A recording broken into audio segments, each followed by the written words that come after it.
Hello everyone, welcome back to my channel. मैं इस video में आपको बताऊंगी कि जीएस में किस तरह के क्वेश्चन पूछे जा रहे हैं, कौन कौन से क्वेश्चन पूछे गए हैं और किस टॉपिक को आगे हम लोग को तैयार करके चलना है।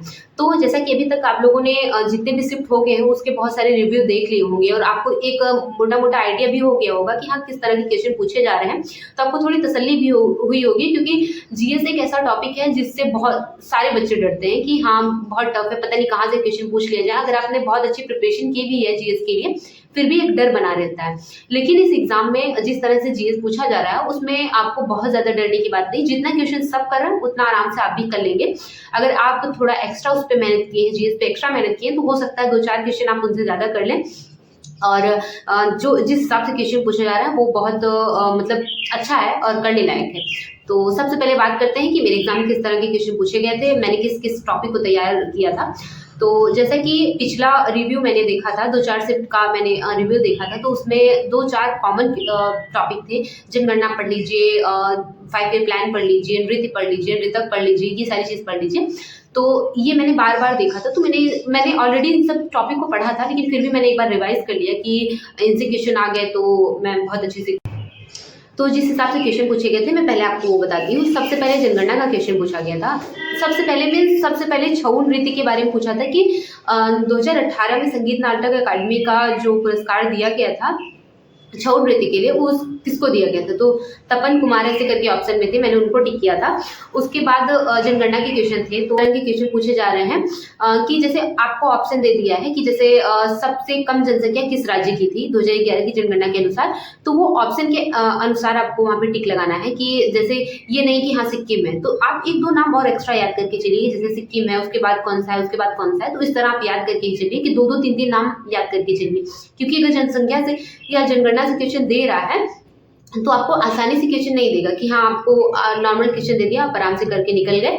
उसमें भी आपको घुमा के क्वेश्चन दे रहा है। ये समझ के चलिए कि जनगणना पढ़ना ऐसे ऊपर ऊपर से पढ़ लेना ही बहुत बड़ी बात नहीं है, आपको पूरे डीप में अच्छे से पढ़ना पड़ेगा हर चीज का। जैसे साक्षरता दर आपसे पूछी कि सबसे हाईएस्ट 3 राज्य कौन से हैं साक्षरता दर के मामले में, अब उसमें केरल दिया ही नहीं है ऑप्शन में आपको, तो कौन सा ऑप्शन टिक करेंगे। वो 4 राज्य के अनुसार आपको टिक करना है कि कौन सा इसमें सबसे हाईएस्ट होगा।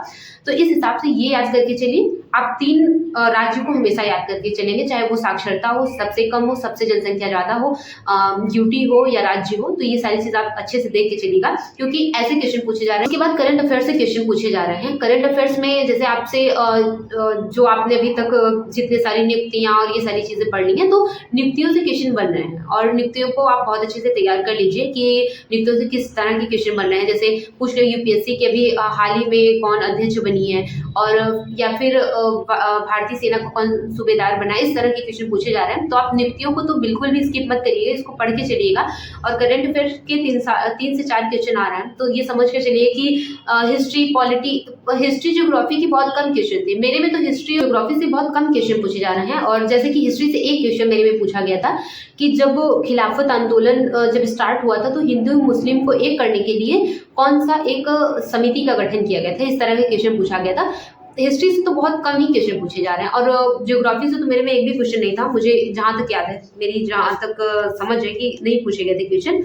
उसके बाद आप खेल को स्किप मत करिए। राष्ट्रमंडल खेल, एशियन खेल और आईसीसी और ये सारी चीज़ों को आप बहुत अच्छे से तैयार करके चलिए। कौन अभी नए अध्यक्ष इसके नियुक्त किए गए हैं, और इसमें कौन कौन सा खेल अभी ऐड किया गया है, किस खेल में किसको पुरस्कृत किया गया है, ये सारी चीज़। अभी हाल ही में जो 71वां बास्केटबॉल प्रतियोगिता जो तमिलनाडु में हुआ उसका विजेता कौन था, ये क्वेश्चन ऐसे क्वेश्चन पूछे जा रहे हैं। तो ये सब क्वेश्चन को बहुत अच्छे से तैयार करके चलिए, क्योंकि ये मोस्ट इंपॉर्टेंट चीज़ है। और इस बार के एसएससी जीडी के एग्जाम में खेल से ज्यादा क्वेश्चन पूछे जा रहे हैं। जैसे ट्रॉफी हो गई, उससे क्वेश्चन, मेरे में ट्रॉफी के क्वेश्चन तो नहीं आए थे, बट खेल से क्वेश्चन आए थे। आप खेल का क्वेश्चन तैयार करके चलिए। उसके बाद ये पूछा गया था, बजट से क्वेश्चन था। जैसे पूछा गया था कि बजट 2023-24 में कितने क्षेत्र को प्राथमिकता दी गई थी, तो आपको ये बताना है कि कितने क्षेत्र को प्राथमिकता दी गई थी। बजट से थोड़ा तैयार कर लीजिए। जैसे ये पूछ लेगा आपको कि 2023-24 में या फिर कौन सा ऐसा बजट है जिसको पेपरलेस बजट कहा जाता है, इस तरह के क्वेश्चन पूछ लिए जाएंगे। या फिर एक वित्तीय वर्ष क्या होता है, इस तरह के क्वेश्चन आपसे पूछ लिए जाएंगे। तो इन सब चीज को थोड़ा अपना माइंडसेट बना के चलिए कि इन सब चीज को हम लोग पहले से तैयार कर लेंगे। तो ये चीज थी। और उसके बाद एक त्योहार पूछा गया था। त्योहार, नृत्य, और मैं यहाँ पे वो टॉपिक अटैच कर दूंगी, आप उसको देख लीजिएगा और इन टॉपिक को पूरी तरह से तैयार कर लीजिए। मीन्स अगर नहीं भी समझ आ रहा है आपको तो बहुत अच्छे से रट लीजिए कि हाँ ये टॉपिक तो आएगा ही, इंपॉर्टेंट है। क्योंकि जितने भी एग्जाम हुए हैं कोई सा भी ऐसा टॉपिक नहीं जहाँ पे नृत्य और नृत्य के बारे में ना पूछा गया हो। तो इस चीज को आप बहुत अच्छे से तैयार कर लीजिए। नृत्य के बारे में यहाँ मैं अटैच कर रही हूँ जो टॉपिक, उसको बहुत अच्छे से तैयार कर लीजिएगा आप। उसके बाद भरतनाट्यम से एक क्वेश्चन आया था, उसके बाद स्कीम से एक क्वेश्चन आया था। मैं उसका कम्युनिटी पोस्ट पे आपको एक पोस्ट डाल दूंगी, उसमें जितने सारे स्कीम है आप उसको तैयार कर लीजिए। उसका स्कीम का डेट की कब इसको लॉन्च किया गया था और उसमें मतलब कितनी राशि दी जाती, ये सारी चीज थोड़ा तैयार करके चलिए। अभी तक आप लोगों ने कहीं भी जैसे मॉक टेस्ट में या फिर प्रैक्टिस सेट में कहीं ना कहीं उन सारी चीजों को देखा होगा, तो आपको एक समझ होगी कि हाँ मतलब 2-4 बार तो आपने पढ़ा ही होगा, नहीं बहुत याद करने के पर्पज से तो ऐसे ही पढ़ लिया होगा। तो आप वहां से, अगर मैं कम्युनिटी पोस्ट पे आप डाल दूंगी उसको, आप उसको देख लीजिएगा। मोस्ट इंपॉर्टेंट है क्योंकि एक स्कीम तो पूछी ही जा रही है। तो कोई स्मार्ट सिटी था मे बी, या स्टार्टअप ऐसे करके कोई स्कीम था, मुझे याद नहीं बहुत अच्छे से। उसके बाद एक आर्टिकल पूछा जा रहा है। आर्टिकल तो मेरे में जो भी आया था बहुत सिंपल था, बट आप आर्टिकल बहुत अच्छे से तैयार कर लीजिएगा। जो मोस्ट इंपॉर्टेंट है, ज्यादातर पूछे जाते हैं आर्टिकल, उन सारी चीजों का बहुत अच्छे से प्रिपेयर करके चलिएगा कि जो टॉपिक अभी तक एनालिसिस में बताए जा रहे थे वो 100% मतलब सही है कि उन सारे टॉपिक से आ रहे हैं। आप उन टॉपिक को स्किप मत करिए कि हाँ बहुत सारे ऐसे लोग होते हैं ना कि एग्जाम से निकलते ही बोलते हैं कि ये आया था, पता नहीं याद है उनको कि नहीं। बट रियलिटी यही है कि नृत्य से, जनगणना से, पंचवर्षीय योजना से, पॉलिटी के आर्टिकल से, स्कीम से, इन सारी चीज़ों से क्वेश्चन पूछे जा रहे हैं, तो इसको मत स्किप करिएगा। उसके बाद जैसे आर्टिकल 40 में क्या है, ग्राम सभा का गठन के बारे में कौन से आर्टिकल में बताया गया है। और एक रिएक्शन पूछा गया था, केमिस्ट्री का एक रिएक्शन की उसको संतुलित करना था। 4 ऑप्शन दिए थे, उसको पूरा संतुलित करना था कि कौन सा। ये मुझे नहीं आ रहा था तो मैंने इसको छोड़ दिया था, मे बी यही क्वेश्चन था जिसको मैंने छोड़ा था, किया नहीं था मैंने। उसके बाद राज्य विधानमंडल में ये ऑप्शन था कि राज्य विधानमंडल में जो राज्य विधानमंडल का कौन सदस्य है। एक राज्यपाल दिया था, मंत्रिपरिषद दिया था, और ऐसे कुछ ऑप्शन थे। एक मुख्यमंत्री दिया था, और एक ऑप्शन था सर्वोच्च न्यायालय का मुख्य न्यायाधीश। तो ये तो सीधा ही पता चल रहा था कि इसमें आंसर क्या होगा। तो इस तरह के क्वेश्चन थे, और इस तरह से मैंने आपको बहुत सारे क्वेश्चन बता भी दिए कि हाँ किस तरह का क्वेश्चन था। एक ऐसा क्वेश्चन आया था कि खिलाफत समिति वाला, मैंने आपको बताया कि कौन सा हिंदू मुस्लिम को जोड़ने के लिए बनाया गया था। तो ये थे, और आप इन टॉपिक को बहुत अच्छे से पढ़िएगा, इसकी बिल्कुल भी मत करिएगा, क्योंकि ये सारे क्वेश्चन पूछे जा रहे हैं नृत्य से, नृतक से, वादक मतलब जो वाद्य यंत्र बजाते हैं उनसे क्वेश्चन पूछे जा रहे हैं लगातार। अब कल का जो भी शिफ्ट हुआ था उसमें सारे शिफ्ट में छऊ से रिलेटेड क्वेश्चन पूछे गए थे। जैसे शिफ्ट 1 में छऊ से रिलेटेड क्वेश्चन पूछा गया था कि इस संगीत नाटक अकादमी पुरस्कार इनको कब मिला, कौन से मतलब कि इससे रिलेटेड कौन है। और दूसरे शिफ्ट में या तीसरे शिफ्ट में ये क्वेश्चन पूछा गया था कि संस्कृति मंत्रालय को छऊ को अर्ध शास्त्रीय नृत्य का दर्जा दिया गया कि नहीं, ऐसे टाइप के क्वेश्चन पूछे गए थे।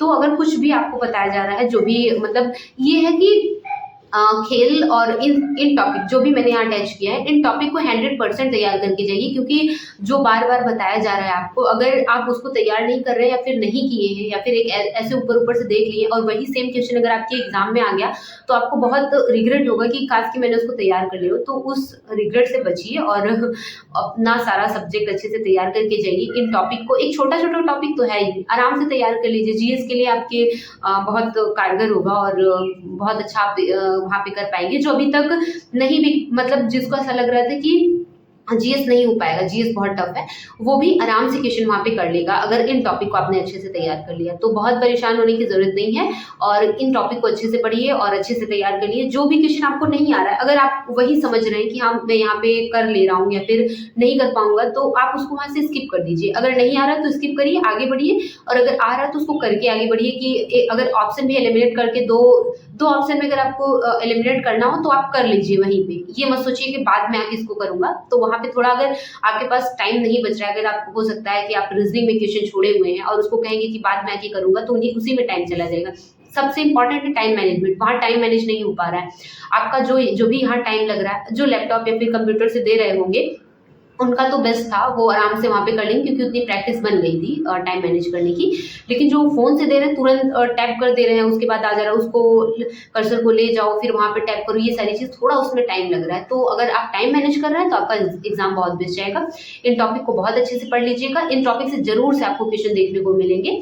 तो ये वीडियो यहीं तक है और ये जीएस के लिए मैंने आपको ये सजेशन दिया है कि इन सारे टॉपिक को बहुत अच्छे से तैयार करके जाइए। ओवरऑल मैं आपको बताऊँ, अगर एग्ज़ाम है तो एग्ज़ाम में इसमें 80% क्वेश्चन करने लायक है, 20% जो भी मैथ में थोड़ा कैलकुलेशन दिया हुआ है और जीएस में दो चार क्वेश्चन में आपको ऐसा लगेगा कि ये क्वेश्चन नहीं बन रहा है या नहीं आ रहा है, 2-4 क्वेश्चन ऐसे हैं।